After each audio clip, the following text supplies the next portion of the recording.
Welcome in Pawan math class. Last video में हमने आपको सेक्शन फार्मूला बेस्ड कुछ क्वेश्चन सॉल्व कराए थे। उससे पहले डिस्टेंस फार्मूला पर प्रॉब्लम डिस्कस किए थे। बेसिकली हमारे 11th क्लास में दो ही टॉपिक हैं सही से, एक सेक्शन फार्मूला है, दूसरा डिस्टेंस फार्मूला है।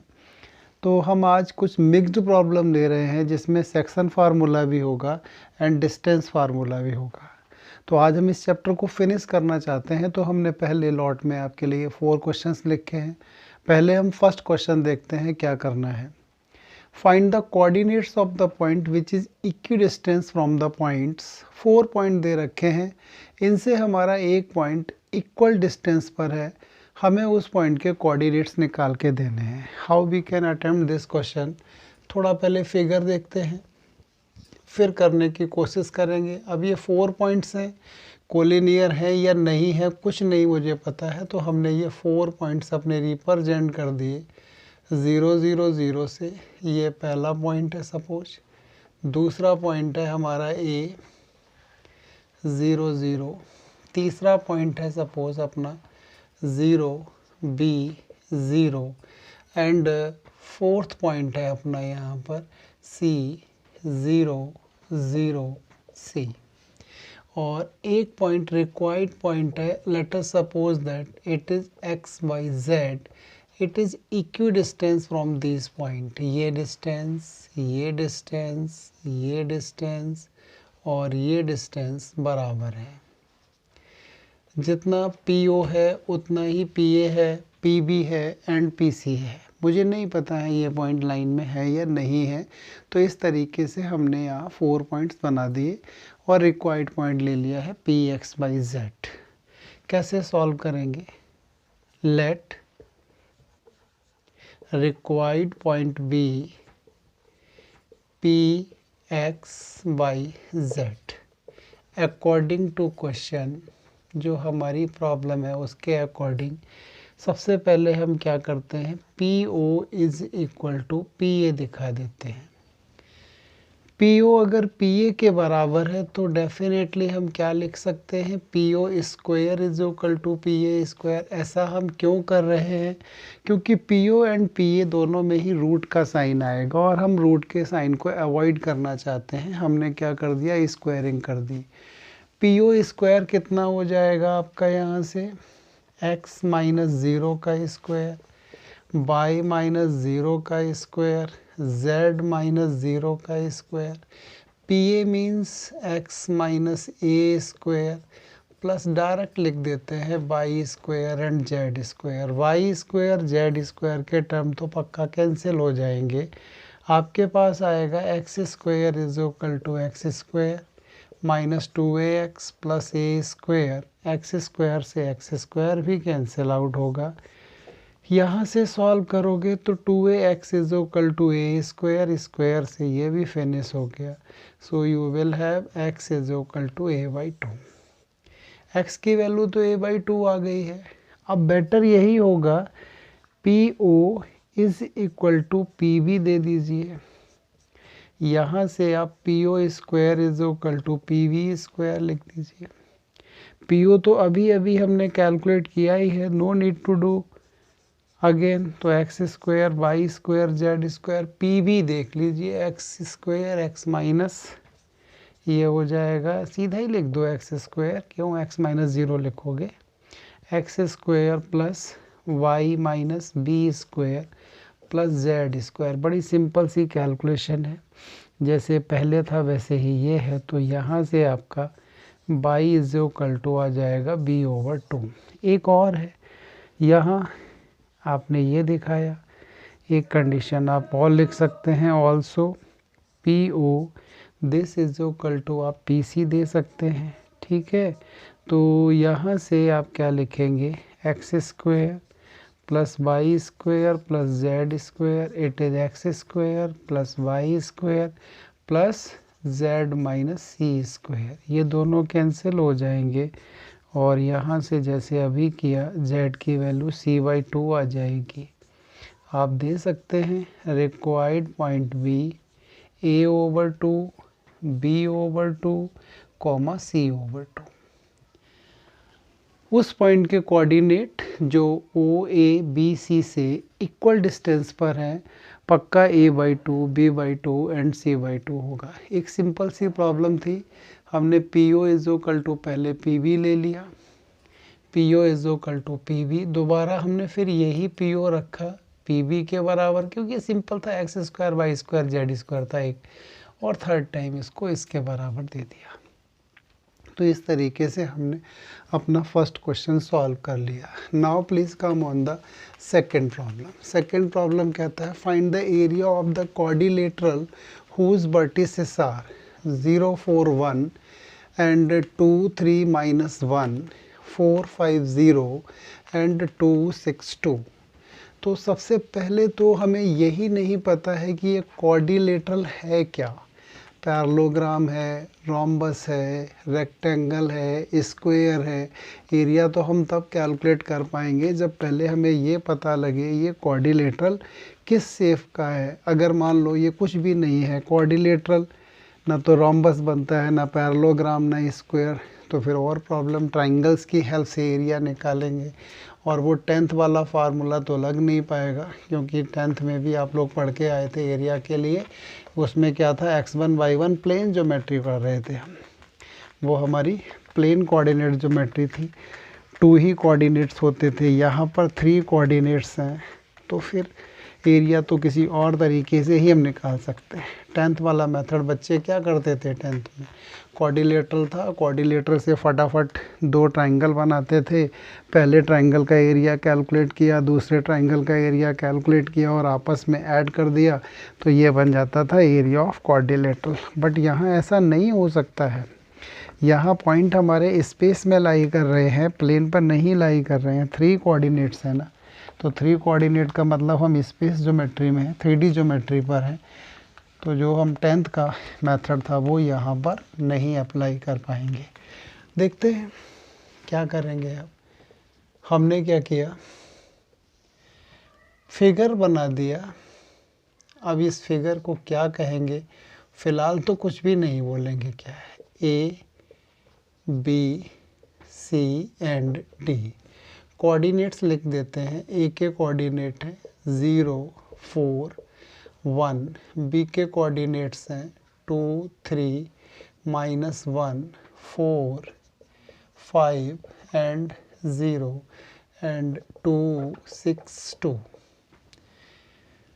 पहले हम साइड्स कैलकुलेट करते हैं, देखते हैं अपोजिट साइड्स इक्वल हैं या सभी साइड्स इक्वल हैं, उसके बाद कुछ आगे प्रोसीड करेंगे।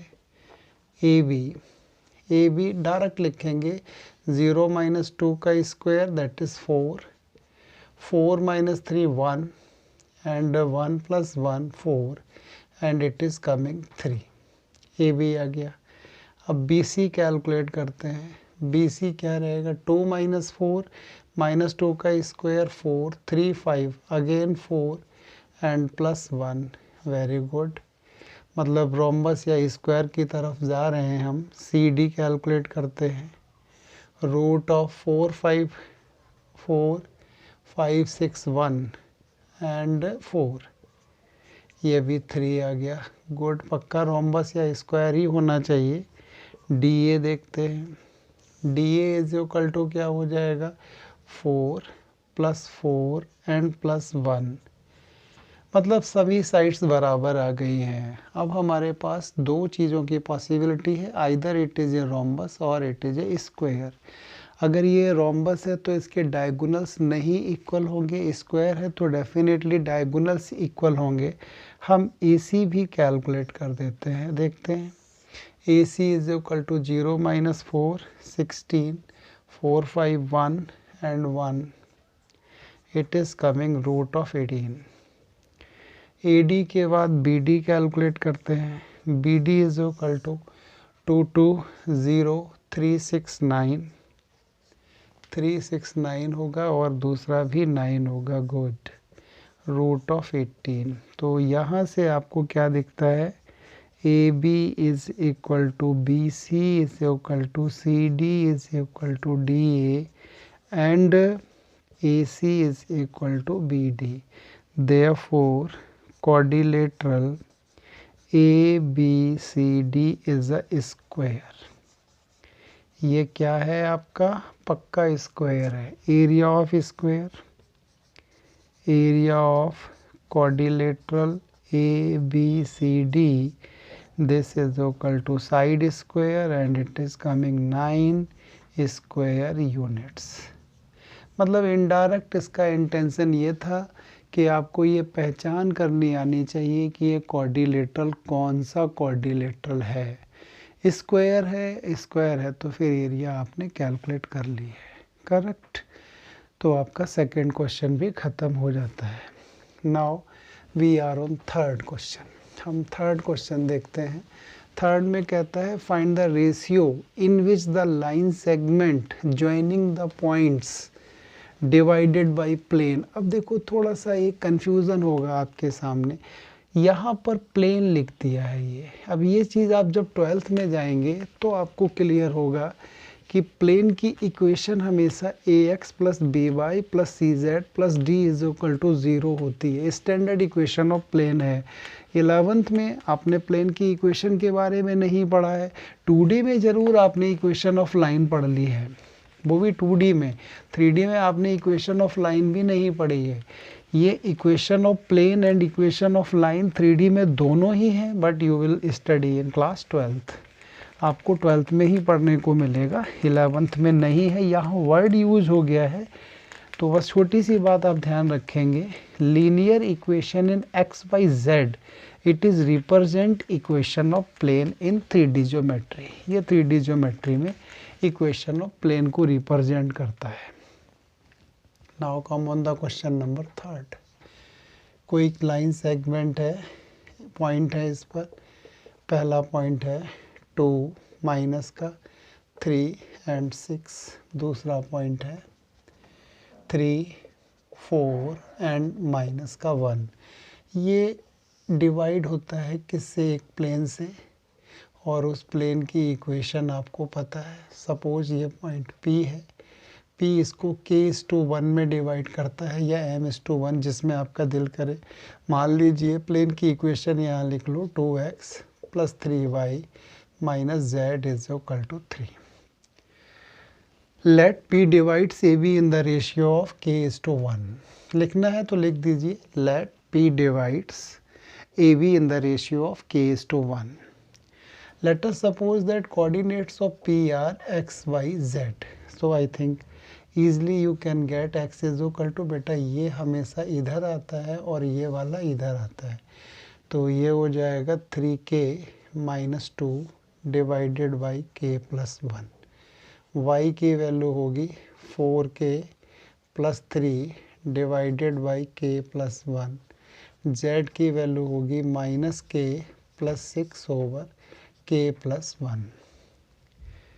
हमने x की वैल्यू निकाली, एक बार रीचेक कर लेते हैं। 3k minus 2 over k plus 1 and 4k plus 3 divided by k plus 1 minus का k plus 6 upon k plus 1। ठीक है, आप लिखेंगे P x y z lies on 2x plus 3y minus z is equal to 3. So you will have 6k minus 4 divided by k plus 1। भैया इसका 2 time कर दिया, इसका हमें क्या करना है? 3 टाइम करना है। Plus 12k plus 9 divided by k plus 1, और इसका माइनस करना है तो माइनस का k plus 6 over k plus 1, this is equal to 3।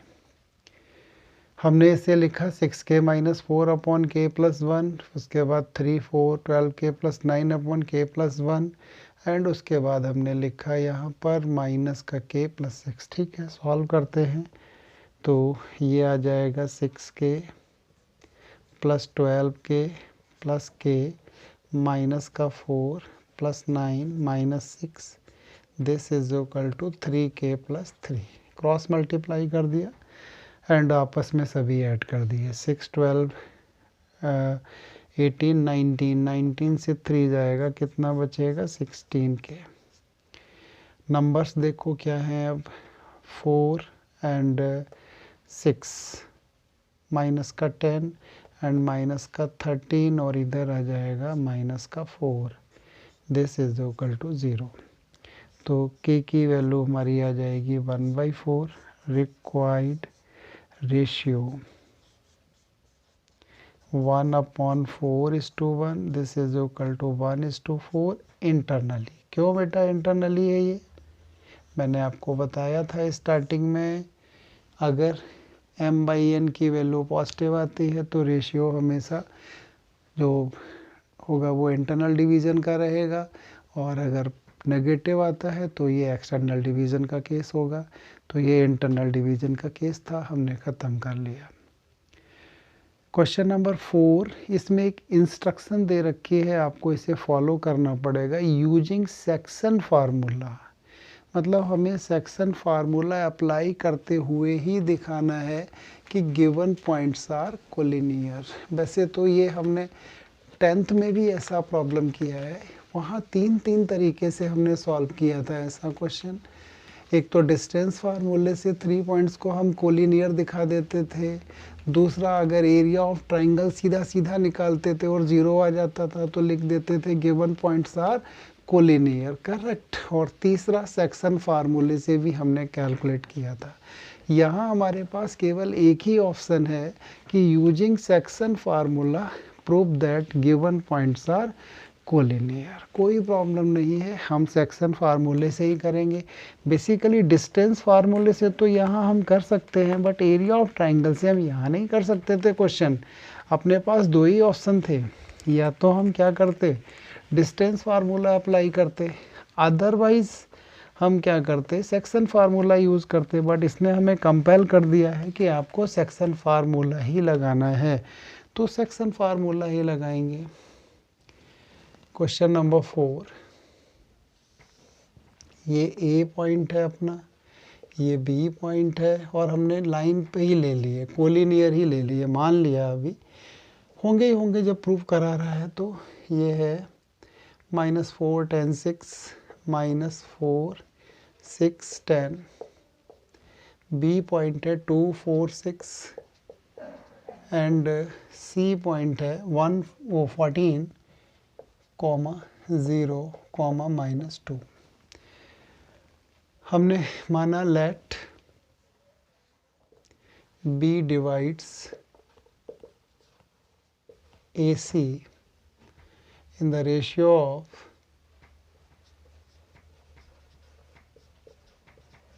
k:1। हमने मान लिया ये k:1 में डिवाइड करता है। तो कोऑर्डिनेट्स ऑफ B क्या लिख सकते हैं, B कैन बी, B क्या होगा अपने, अभी वो 2 4 6 को भूल जाइए थोड़ी देर के लिए, B के कोऑर्डिनेट्स लिख दीजिए। ये हो जाएंगे 14k -4/k+1, 0 के तो 0 आएगा, एंड 6 होगा डिवाइडेड बाई k+1, और तीसरा होगा माइनस का 2k प्लस का 10 अपॉन में k+1। अगर हमने 2 4 6 हटा दिया तो हमारे b के कोऑर्डिनेट्स आ जाते हैं 14k -4/k+1, 0 जाएगा, 0 इंटू के 0 हो जाएगा, एंड 6/k+1, ठीक है, and -2k + 10/k+1। But B point हमारा दिया कितना है इन्होंने, 2 4 6, तो इसका सीधा सीधा मीनिंग है 14k -4/k+1 is equal to 2, दोबारा 6/k+1, this is equal to 4, और तीसरी बार माइनस का 2k plus 10/k+1 is equal to 6। तीन जगह से हम k निकाल सकते हैं। अगर ये k तीनों से बराबर आता है तो कोई कंट्राडिक्शन नहीं है, जो हमने सपोज किया है वो बिल्कुल सही सपोज किया है, तीनों पॉइंट स्ट्रेट लाइन पर ही होंगे। तो यहाँ से आप निकालेंगे 14k -4, इट इज़ 2k + 2, यहाँ हो गया 12, 12k is equal to 6, k is equal to half. यहाँ से आएगा 6 is equal to 4k + 1, 6 is equal to 4k plus 4, गलती हो रही थी, तो यहाँ से भी k की वैल्यू हाफ ही हो जाएगी ना। 4k is equal to 2, k is equal to half. यहाँ से माइनस का 2k plus 10, it is 6k plus 6, तो ये हो जाएगा 8 और इधर आ जाएगा 4, तो k is equal to half ही आ जाएगा। तो अब आप लिख सकते हैं from all three coordinates, from all three coordinates k is equal to 1 by 2. These implies that B divides AC in the ratio of 1 by 2 is to 1, that is 1 is to 2 internally. So we can say A, B, C are collinear. A, B, C are collinear. ये point पक्का collinear है, कोई भी problem नहीं आनी चाहिए। तो इस तरीके से हमने ये 4 क्वेश्चंस कर लिए हैं, बड़े आराम से हो जाते हैं, कहीं कुछ झंझट नहीं आई है, बड़े आराम से आपने इन चारों के आंसर्स निकाल लिए हैं। 2-4 क्वेश्चन और देखते हैं, इसके साथ हम कह सकते हैं कि इंट्रोडक्शन टू 3D ज्योमेट्री हमारा कंप्लीट हो जाता है। हेलो बेटा, कुछ प्रॉब्लम्स और देखते हैं हम मिक्स्ड बैग के। पहले हमने क्वेश्चन नंबर 5 देखा है, इसमें क्या कहा है इसने, A B C are collinear then find P plus cube. 3 point collinear दिए हुए हैं और 2 अननोन इसमें दे रखे हैं पी एंड क्यूब, उन दोनों का सम पूछ रहा है। तो मतलब क्लियर कट एक मैसेज है हमारे लिए कि हमें पहले p निकालना है, फिर हमें q निकालना है। जब p एंड q की हम सेपरेट वैल्यू कैलकुलेट कर लेंगे तो फिर p प्लस q हो जाएगा। अभी हमने 4th क्वेश्चन किया था, उसी जैसा है कुछ ये, बट अच्छा प्रॉब्लम है। टीचर थोड़ा सा एक्सपेरिमेंट करता है तो नया प्रॉब्लम ही देता है। ये a है 106, इसके बाद b दे देते हैं हम -3p क्यूब एंड c अपना दिया हुआ है -596। हमने मान लिया b divides AC in the ratio of k:1। अगर ये कोलिनियर है तो k की वैल्यू तीनों ही कोऑर्डिनेट से निकाली जा सकती है और सेम आएगी। तो यहाँ क्यों ना हम k पहले निकाल दें, तो यहाँ से लिखें -3 इज इक्वल टू माइनस का 5k प्लस का 1 divided by k plus 1 by k into -5, 1 into 1 divided by k plus 1, mx2 plus nx1 upon में m प्लस n। सॉल्व करते हैं तो यहाँ से ये आता है -3k -3, it is -5k plus 1, ये हो जाएगा 2k और ये आ जाएगा 4। तो यहाँ से k की वैल्यू आ जाती है 2, -5 -3 2, 3 और 1, तो ये ठीक है। k की वैल्यू 2 आ गई है, तो आप p निकालना आपके लिए बड़ा आसान है। p इज इक्वल टू कितना दे देंगे आप, 9k plus 0 over k plus 1, तो ये 9 into 2 divided by 3 and it is coming 6। Cube की वैल्यू क्या दे देंगे आप, क्यूब की वैल्यू देंगे 6k plus 6 over k plus 1, और ये 6 into 2 12, 12 plus 6 divided by 2 plus 1, तो ये भी 6 ही आ गई है ना यहाँ पर। 6k प्लस 6, k की वैल्यू 2 डालेंगे, 12 6 18 अपॉन में 6 आ गया। देयरफॉर आपसे पूछा है इन्होंने p प्लस क्यूब, तो ये 6 plus 6 and it is coming 12। ख़त्म प्रॉब्लम। तो इनडायरेक्ट इसने हमसे क्या दिया है, एक पॉइंट है, 3 पॉइंट कोलिनियर दे करके एक कोऑर्डिनेट दे रखा है, बाकी के 2 कोऑर्डिनेट इसने हमसे पूछ लिए थे और कुछ नहीं था। करेक्ट, तो बड़े आराम से प्रॉब्लम हमारा सॉल्व हो जाता है। अब आते हैं हम क्वेश्चन नंबर 6 पर। Mid points of sides of a triangle are given.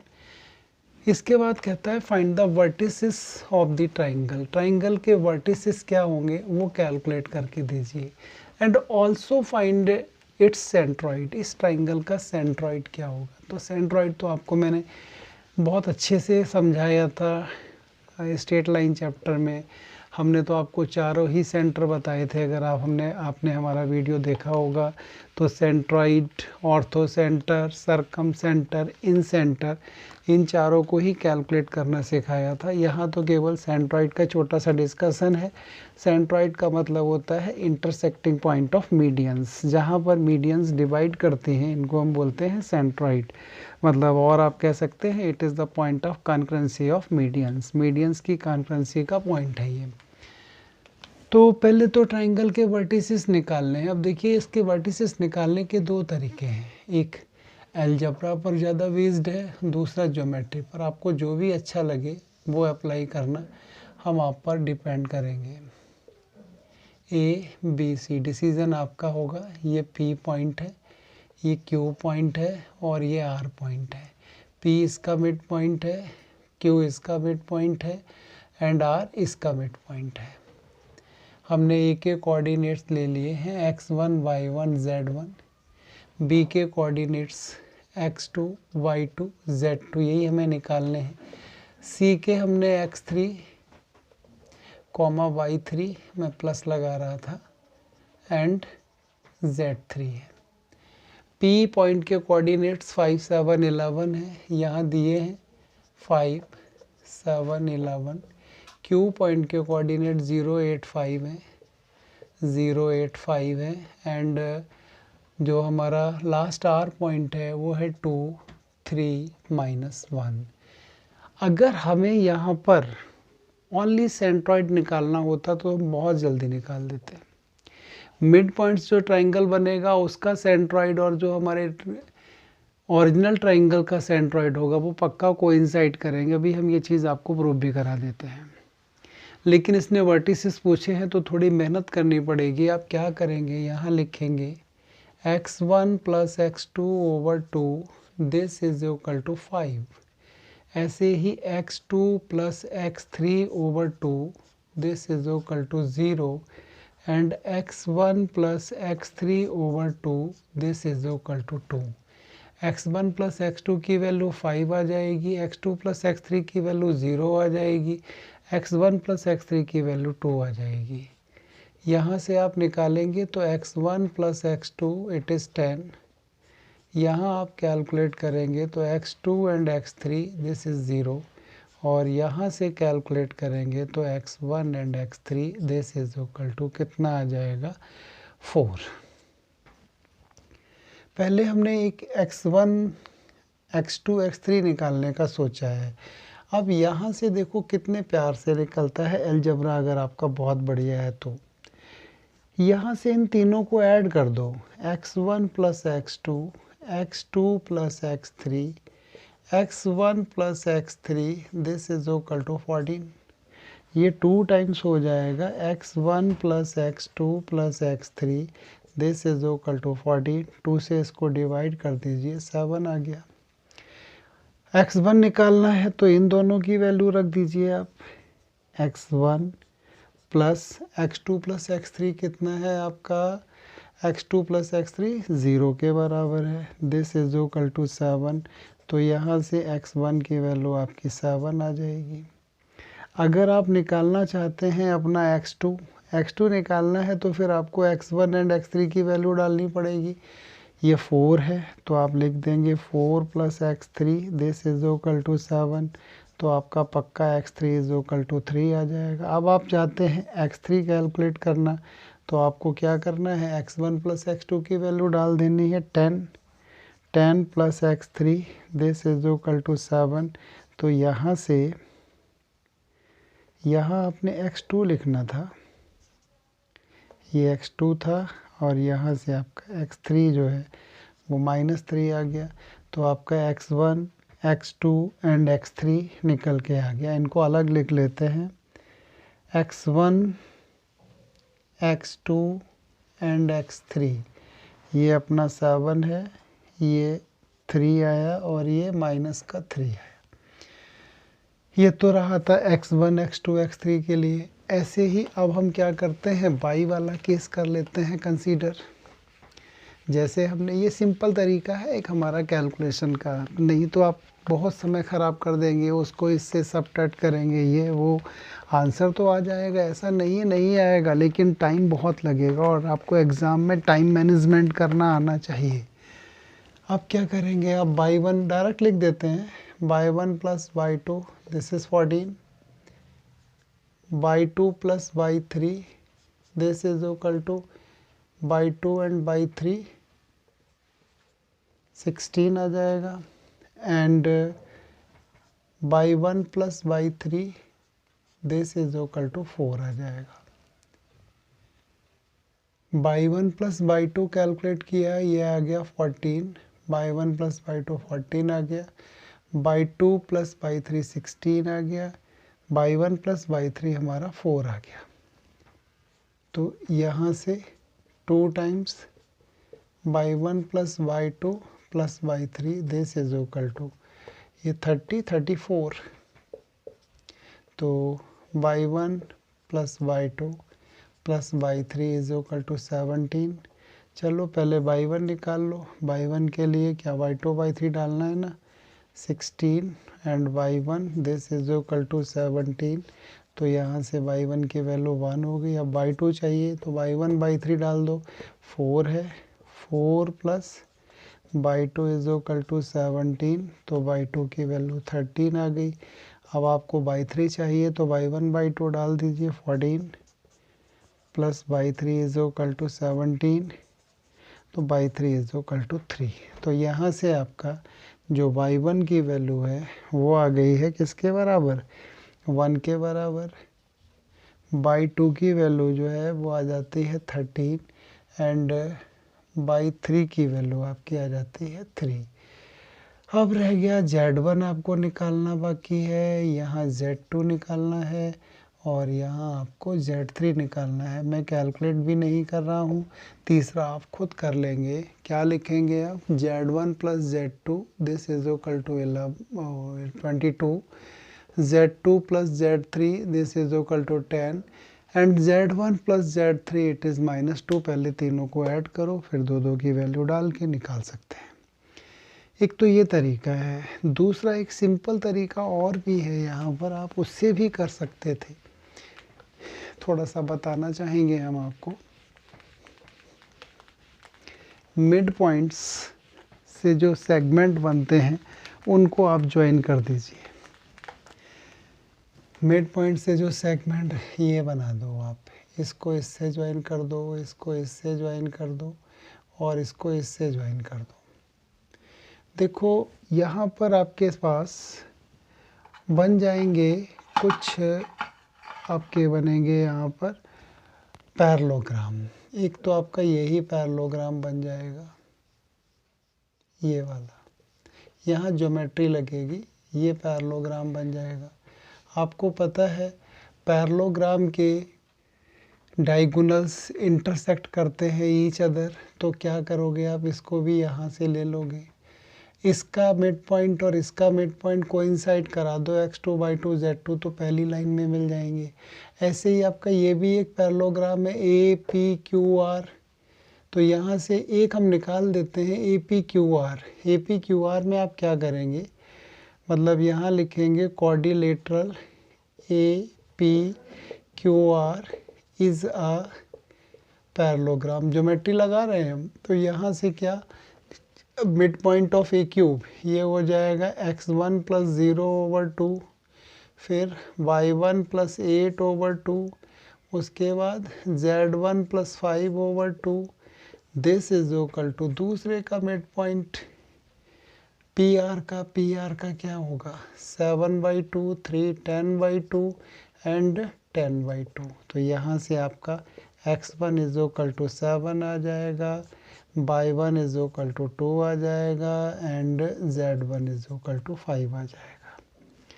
x1 आपका आ चुका है, y1 आपका आ चुका है, y1 हमारा 2 आया था, मतलब 1 कहीं लिखा था, ये क्या हुआ,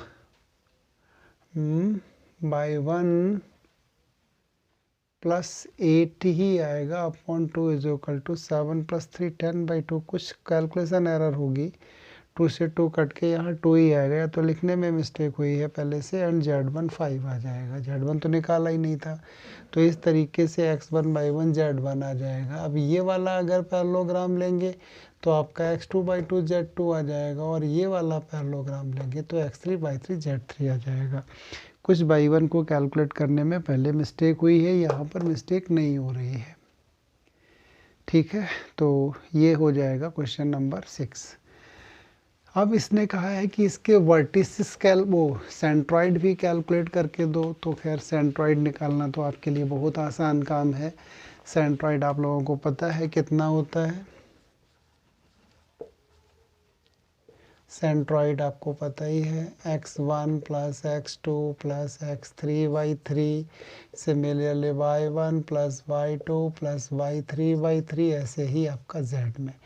तो कोऑर्डिनेट्स आपके पास होंगे, आप कैलकुलेट कर देंगे। अगर सेंट्रॉइड अकेला पूछता तो ये x1/1 निकालने की ज़रूरत भी नहीं थी। क्यों नहीं ज़रूरत थी?